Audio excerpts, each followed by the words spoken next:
I cannot answer. They will come for me if I reveal everything. Ramsamy's emotional warning shocks everyone. Before we continue, please kindly subscribe, like, and comment your opinion below. A shocking moment has left many people asking one question. What does Ramsamy know? During a tense exchange, he reportedly declared, I cannot answer. They will come for me if I reveal everything, sending social media into a frenzy. Was it fear? Was it a warning? Or is there a much bigger story still waiting to be uncovered? It opened my eyes to observing more than believing. But I believe that because in 2023, in July, when we received the first 27, the only other one that I dealt with,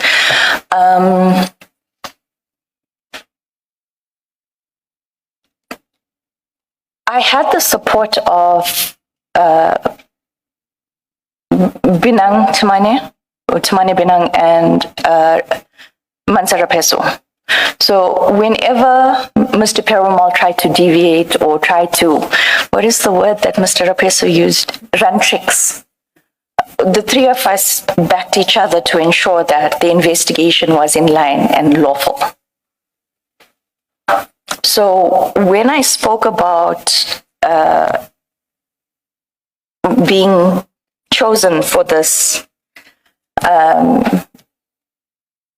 diversion project, in hindsight, now that I've looked at all the evidence and I've replayed conversations between myself and Advocate Johnson as well as Mr. Perumal, I am of the opinion that they were attempting to groom me into a prosecutor that would follow that line of march. And when you say that line of march, what do you mean? Do as you're told, but prosecute with the skill that you have. Okay, so basically Mr. Perumal would be calling the shots and you must just do the prosecutorial aspect of it. Utilize your skill, but don't ask questions. Correct. Okay. That is, in hindsight, that is how I'm sitting back and looking at it. And I will elaborate on why I say this and the things that were said to me towards February 2025 when we start with my statements. You referred to Mr. Binang and Mr. Rapesu. So they were part of the Perumal team that you are now being roped into? No.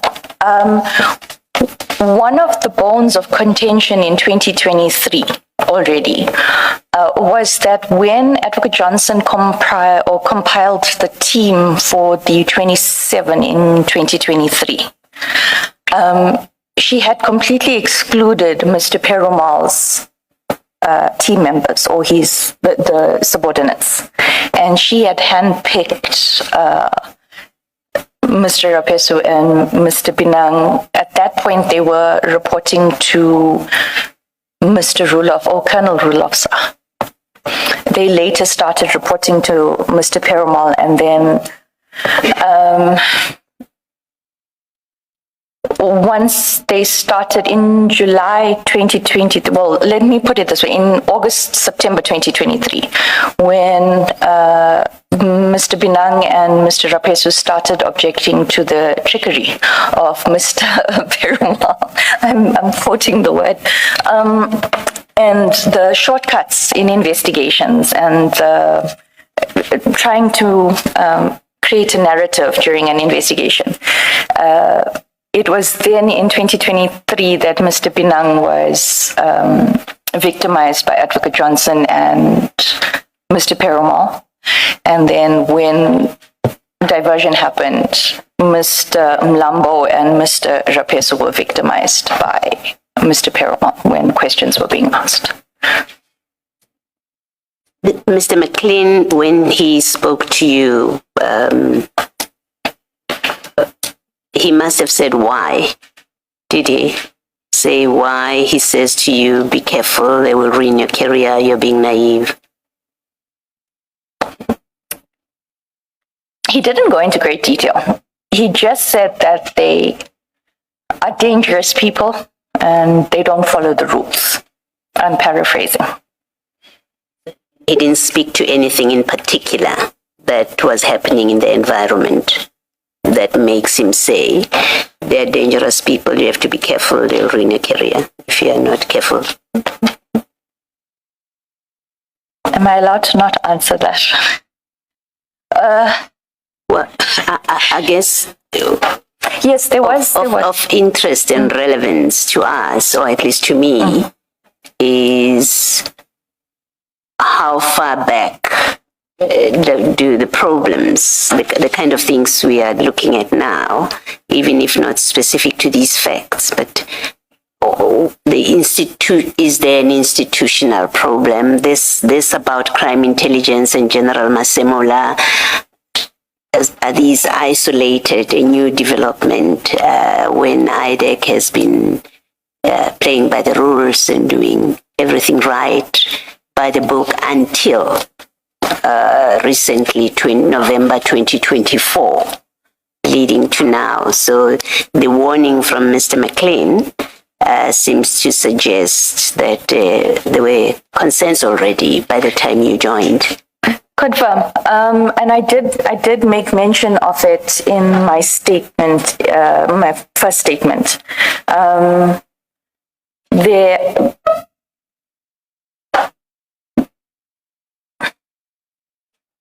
I'm trying to be diplomatic about this. So on the 20th of January 2025, when we were consulting with the forklift witness, he made mention of Cedric Nkabinde. As naive as I am, I didn't know who that was, so I had to Google. Stay tuned because this story may be far from over. So on the 20th of January 2025, when we were consulting with the forklift witness, he made mention of Cedric Nkabinde. As naive as I am, I didn't know who that was, so I had to Google.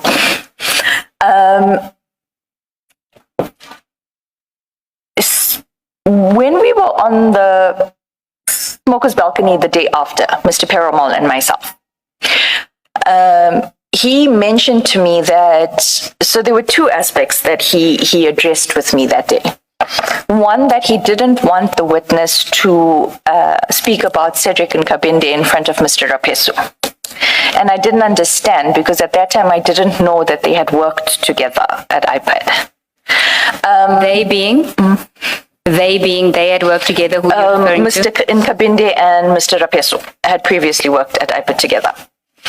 The second aspect... Sorry, and the witness that he refers to is the forklift witness? Correct. Okay. With regards to that forklift witness mentioning Mr. Nkabinde, it was about the arrangements to go and consult with Mr. Perumal. So on the 21st, when we were on the balcony, Mr. Perumal addresses this aspect, and I said, but why? And he didn't give me a reply. His next response to me was, Drew, I need you to speak to ID. So I said, about? And he said, no. Rapesu is going to start crying that the work is too much now. I need you to speak to ID to bring on my guys. So this is the second time Mr. Perumal is asking me to bring on his Eastern Cape guys, being Mr. Belichan, Mr. Mbalo, because Mr. Mazibukwana at that time was in hospital.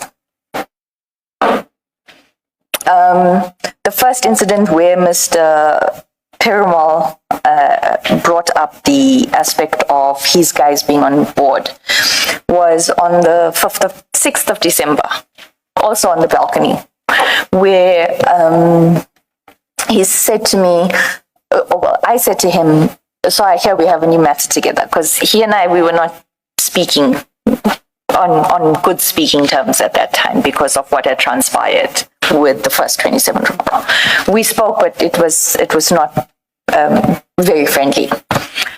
And he said, yes, I need you to get those documents sorted out now because the ID must sign it. I want my guys to go and fetch the dockets before we leave because they were flying back to Eastern Cape. And I said to him, but the ID didn't designate. And then I gave him the 5 people that were designated. So with regards to the Nkabinde matter, if I may just go to the affidavit. The affidavit is at page 248 of file. Third aspect regarding the why me question. You wanted to elaborate and go back in time earlier than the first section 27.1. Correct. Chair Commissioners, I started at IDAC, or when it was still ID, on the 1st of March 2023. I did indicate that I was given alphabet soup in the sense that we were short-staffed and I was given a lot of projects. By the end of April, I had already, I was in the process of finalizing 2 investigations and drafting chart sheets, etc., for 2 matters in under 8 weeks or 7 weeks. And after speaking to my former DDPP, he reminded me that, or his words were, once you started showing your grit, Mr. Perumal's team, the Eastern Cape team, had approached Advocate Johnson and asked that I now join their team as a prosecutor. And why is it called the Eastern Cape team? When I started, they were still under secondment and they were being housed in the DPP's office in Eastern Cape. They were not permanently based in Pretoria. They are still not permanently based in Pretoria. They still do travel. So we refer to them, or they were referred to as the Eastern Cape team. There was a prosecutor that was dealing with all their matters, and it was 13 matters that had been placed on the roll already. And when I got the SMS or the WhatsApp, it was not from Advocate Johnson directly. It was from the senior state advocate on those matters, who had informed me it is an instruction of the ID that you are now placed on this team in these matters. I had approached my deputy director, sorry, and I'd asked him, but now you're adding, I've already got 7 cases that are mine that I now need to work on, and I'm being added to matters that are already on the court roll that I have to play catch up. And I was told it's the ID's instructions. And I must be honest, when I started working with the Eastern Cape team, you knew, you're still learning personalities, and I did find them to be competent. There's a saying in our office that Mr. Perumal can sell you sugar from your own tea. He's very articulate. He would make you believe that this is going in this direction. So I did trust the team in 2023. So in the Eastern Cape team, as you call it, it was Mr. Perumal and who else? It's Mr. Perumal. It's Mr. I'll give you the composition from 2023. It's Mr. Perumal, who's the leader. It's Mr. Beluchin, Mr. Mbalo, Mr. Mazibukwana, and there was a warrant officer, Williams, but he's recently been boarded off or retired, something to that effect. So it was that, and then it was the senior state advocate. Did they not have their own DDPP?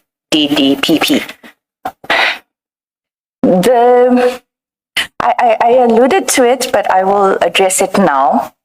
When it came to that team, they would even bypass the DDPP. They would go directly to Advocate Johnson with everything, even authorizations, lack of authorizations, enrollment documents, etc.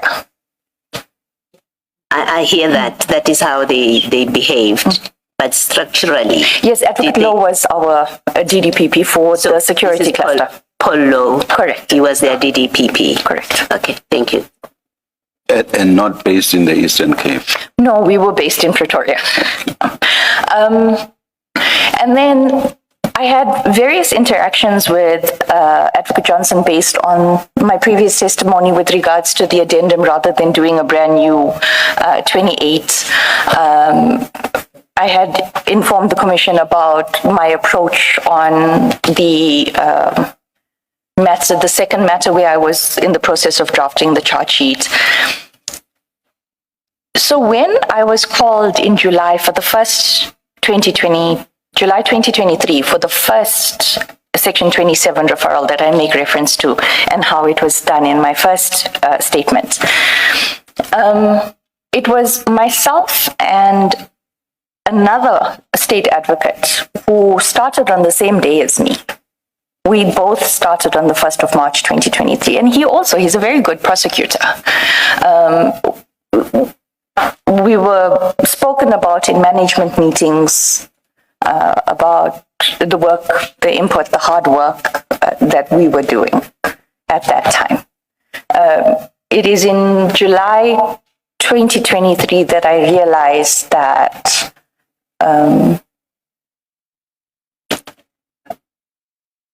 if I may just quote, when Captain McLean found out that I was going to be working with Advocate Johnson so closely and with the Eastern Cape team, because he had previously worked with them and because I was working on multiple matters with him, he called me aside and he spoke. We had coffee and he said to me, "You're naive." And I agreed. I was new to the environment. That was very new to me. I was coming from the regional courts. This was a specialized unit that had its own set of rules. And he said to me, if you don't be careful, if you don't ensure that you document and they will ruin your career.